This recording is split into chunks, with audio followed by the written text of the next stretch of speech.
Saint Obi, the full story about Saint Obi and his marriage. 4 days ago, it was announced that popular Nollywood actor had gone to be with the Lord. OBI'S, popularly known as Saint Obi, we saw on social media platform that he had passed. Since his passing, different stories and rumors have emerged about his tumultuous marriage with his wife Linda Amobi. In this video, we are going to be looking at the facts, the lies, and everything in between. Hi Diamonds, welcome back to the channel. If you are new here, welcome. Please like the video. If you are not yet subscribed, do subscribe to the channel. A couple of days when the news of Saint Obi's passing came out, a lot of people were shocked. According to social media blog Instablog Nigeria, OBI'S, better known by his stage name Saint Obi, has passed away.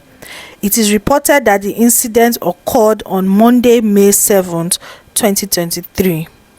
Saint Obi is said to have recently relocated to his sister's home in Jos, the capital of Plateau State, and has frequently been spotted being transported to the hospital. The fact that Mr. Obi was frequently spotted in the hospital was confirmed by a source at JUTH. Now, when this was reported, over 13,000 people commented because a lot of us loved Saint Obi. So, as Nigerians were mourning his passing, this post was posted by a close associate of Saint Obi. It's going to be a long read, so please watch till the end. The marriage and death of Saint Obi. I may not read everything, so what you may do is to pause and read, then we'll take it from there because there's a lot to discuss. So maybe this may just be a series or something. His social life was blunted, perhaps by his reticent disposition. His personnel, two-dimensional. To a distant public, he was upscale and cool. His manly bearing spoke loud. His on-screen image ironically amplified some idiosyncrasies, heroics, romantic adventures, and traits that did not gel with the mortal privacy that early defined his quiet and lonely life. Saint Obi's real name, OBI'S, was shy, almost bordering on timidity and insecurity. He cherished the pleasantly tranquil interaction amongst a few friends. He would vanish at any outburst that could upset the poise of such small meeting. As he repeatedly told me, he just wanted to live a cool, quiet, and fulfilled life. But as he lived this cool and fulfilled life he envisioned, I have my doubts. I will tell Saint's story here with painful tears in my eyes because he was a star, a superstar whose life turned out a grim irony. Yet, it was this stardom that fetched him his professed, financially strong and powerful wife. And their wedding, that solemn ritual of love, would drastically alter the course of his life and tragically yank him off the creative community that threw him up for the wife to capture and indeed conquer. So this writer is saying that Saint Obi, they are painting a picture of Saint Obi being this timid person who doesn't talk, who, because he was popular, his wife married him. The picture being painted here is a picture of a woman who is powerful and has a lot of money and succeeded in putting this man in her armpits. I will continue the story. Their marriage was at best a dramatization of love. A dramatization, meaning that they were acting drama. It wasn't real love.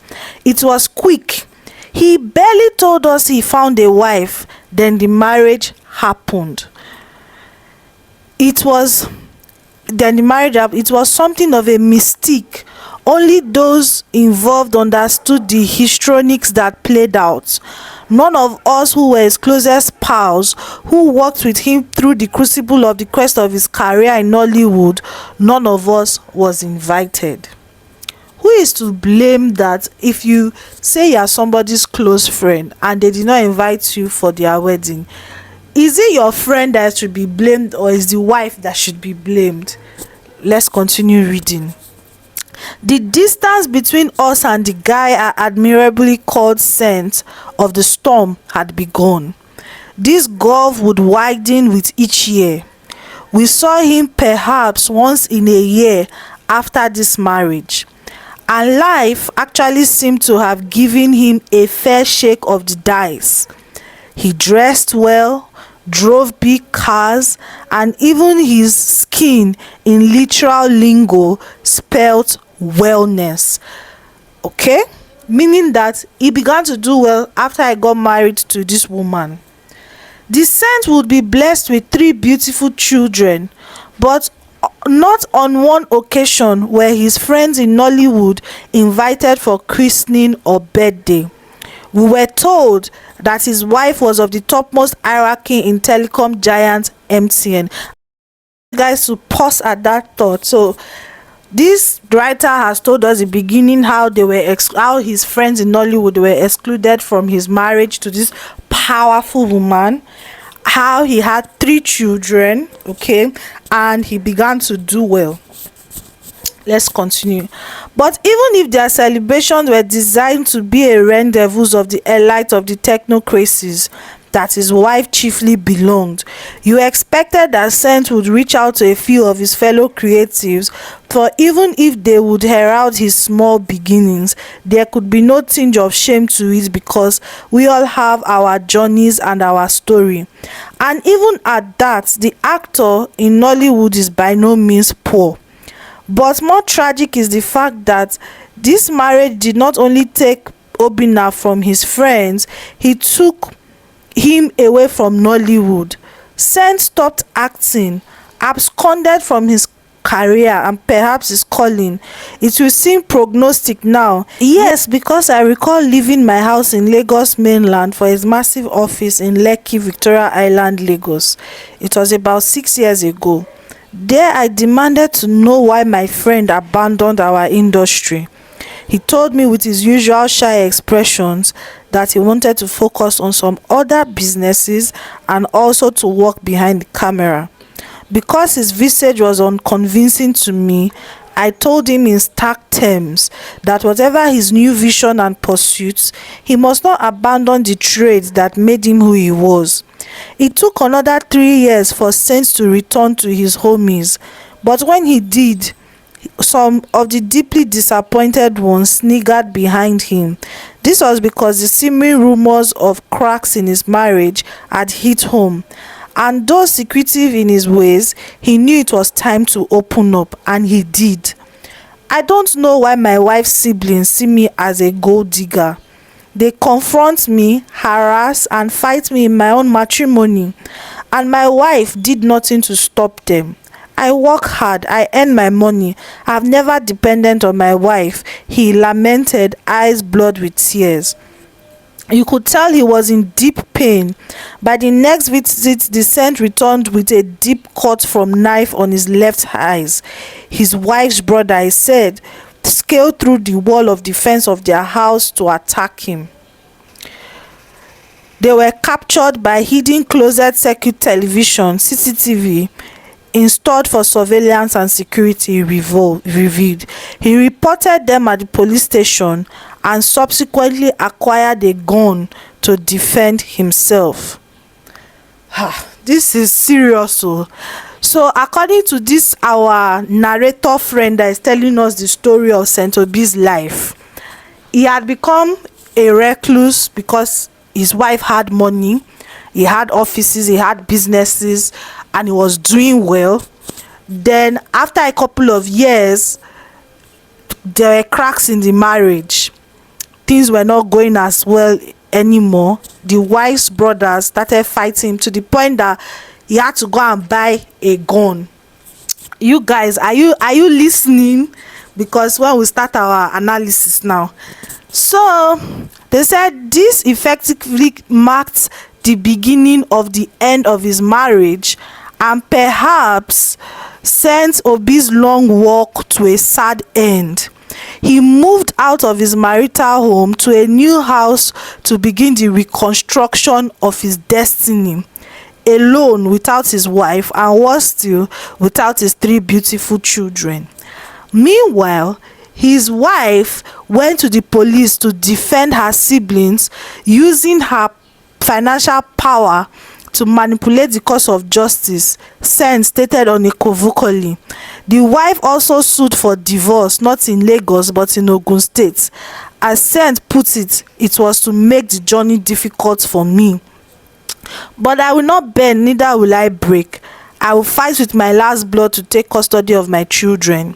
They love me and they know it was hard for me to live without them. The divorce is not the issue. My marriage has long been over, he said with a mix of courage and a quaky heart that betrayed his distress. About mid last year, however, Obinna took ill, but he told no one. He simply became scarce. He was in and out of the hospital, we will later learn. He sold 2 of his 3 big SUVs to take proper care of his health and to acquire 6 Camry cars he would use for Uber. But his vanishing health continued unabated. He seemed to have a premonition of his own passing, as he wept repeatedly about not seeing his children. He emaciated. Life took a grim picture when I saw him by chance in January 2023. The dude called SAINT looked 15 years older than his age. His macho cut had shrunk. His fat wallet was gone. What was left was only his fat will. His eyes seemed lost in their sockets. This would be the last time I would see him. SAINT snuck out of Lagos to hang in with his sister in Jos. He told no one. But a month ago, in April precisely, the once delightful actor who brought joy to many homes broke his icy silence. He called our mutual friend in the US to give him a devastating message. He was on his deathbed. He said, I wanted our friend to pray for him. It is not looking good. Pray for me, he appealed passionately. His next call came on May 1st, 2023, this time to his mentor, the man who made him a star with his production, Seb Ejiro OON. He told him with a wavering voice that he had had 3 surgeries but was still in the hospital in Jos. He averred again that his situation was not looking good, that he is also in deep pain, distressed that he could not see his children, but still he begged him not to tell anyone about his ailment. If you are still watching to this point, I want you to please like the video, okay, and subscribe if you are not yet subscribed. So now I want to first of all send my heartfelt condolences to the family of Mr. Saint Obi. Loss, there's no way anyone can describe the loss, okay, for his friends and loved ones. However, I am still trying to wrap my head as to what the purpose of this write-up is. Is this a smear campaign against Saint Obi's wife? Is this a simple piece to eulogize his life? Because the undertones from these writers shows to me like there was some sort of jealousy at some point or something going on, because the whole conversation now has shifted from May Saint Obi so rest in peace to his wife and her siblings killed him. And to be honest, I'm wondering what is this mischief about? Why exactly? Who wants to portray Saint Obi's wife as a bad person in this relationship? Because just reading what this writer has said, can you blame Saint Obi's wife for Saint Obi distancing himself from his friends? Because what we are being the picture that is being painted about this man is someone who was timid and who didn't have a say. That's the picture that they are trying to give to us. In when At first when I read it, I was like, I felt the same way, but on a second thought, I was like, Temitope, you have to think deeper about this thing. Why are they trying to paint Saint Obi's wife in a bad light? Which woman would just allow her siblings to come and be fighting her husband in her matrimonial house? Something is fishy. We are not getting the full details of this story. I began to research who is Saint Obi's wife, who is Linda Amobi. So I decided to go and search the top management of MTN. I could tell that she might not be among the board members, but she'll be in the executive committee.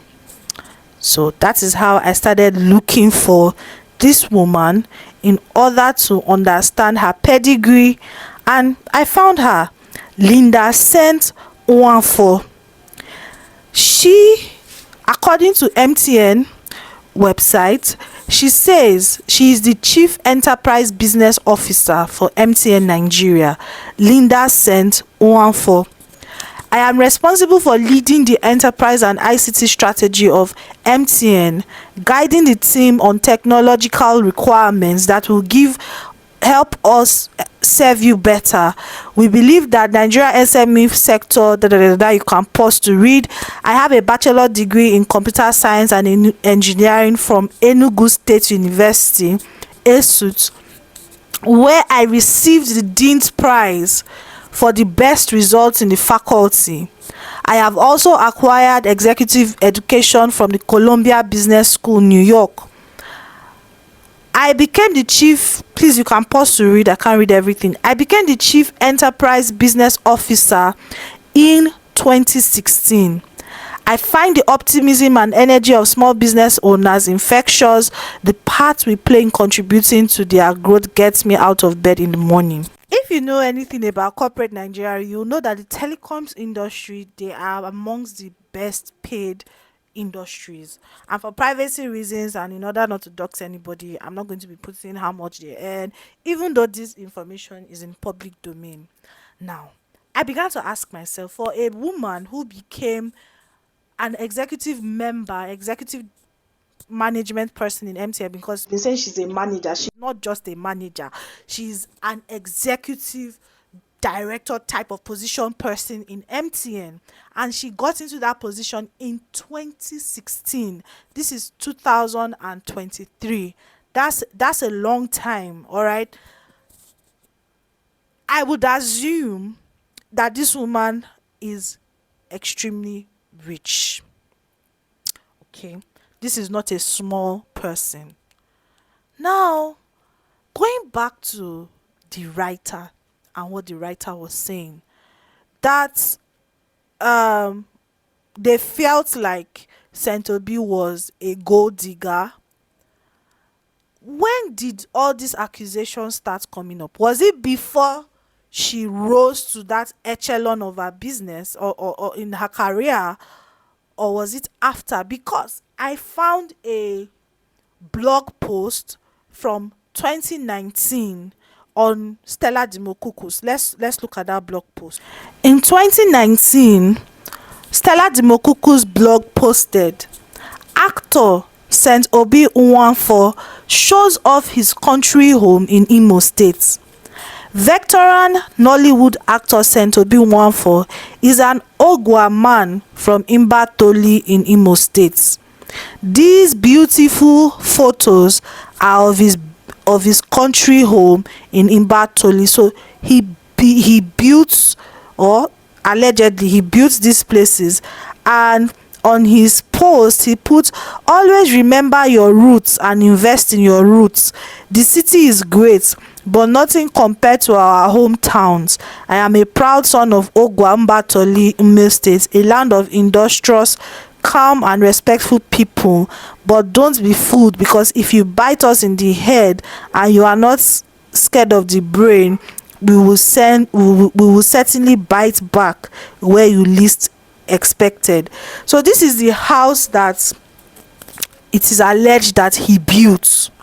All right, he built, it's a very big palatial house. This is from Stella Mokoko's blog, and he now put, to the memory of all ancestors from Umuzele Eze, sorry if I didn't pronounce it well, including my great great grandfather and mother, and my great great grandfather and mother. I don't understand what is going on here, but this is the country home he built in his village. So this was in 2019. Now, based on our writer, because we're using our writer as our reference point as well as other information in the public domain, Saint Obi at this point had left the acting career and was now managing some businesses. Now, we don't know which businesses he was managing, but we know that acting really doesn't bring that much money. And from what we would now know, when he left his wife, he didn't really have so much money. So we can assume that this building was based on his wife's wealth, because like I said, the wife is a very wealthy woman. Now, if you're an executive director in a bank, you have money, but if you're not in the telecoms industry, that's blood money. But I don't want to dox anybody, so there's no need putting out how much they make and all of that. So if at 2016 this woman rose to the top like that, we would assume that this money to build this place that Saint Obi was dedicating to his ancestors, was coming from somewhere. And we would assume that at this point things were going on well between him and his wife. So at what point did the family members of the woman start fighting him? At what point did things degenerate to the point that Saint Obi had to buy a gun in his household to defend himself from the woman's brothers? How did the woman's brothers become involved in their family issues? Something must have happened. And while I was still thinking about all these things, because I was like, I need to process this, I stumbled on a comment on one of the blogs, and we will be looking at this commenter's comment and analyzing it in the next video. So please watch the entire playlist. Thank you for watching.